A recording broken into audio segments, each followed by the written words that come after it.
Kelly's bones.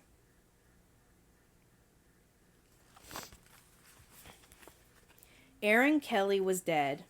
They bought him a coffin and had a funeral and buried him. But that night he got out of his coffin and he came home. His family was sitting around the fire when he walked in. He sat down next to his widow and he said, "What's going on? You all act like somebody died. Who's dead?" His widow said, "You are." "I don't feel dead," he said. "I feel fine." "You don't look fine," his widow said. "You look dead." "You better get back to the grave where you belong."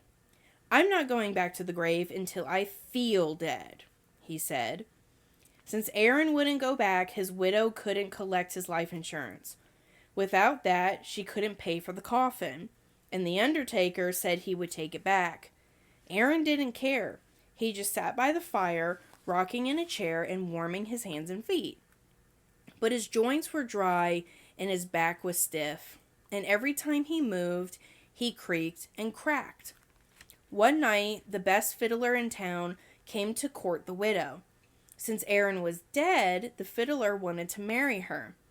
The two of them sat on one side of the fire and Aaron sat on the other side, creaking and cracking. "How long do we have to put up with this dead corpse?" the widow asked. "Something must be done," the fiddler said. "This isn't very jolly," Aaron said. "Let's dance." The fiddler got out his fiddle and began to play. Aaron stretched himself, shook himself, got up, took a step or two, and began to dance.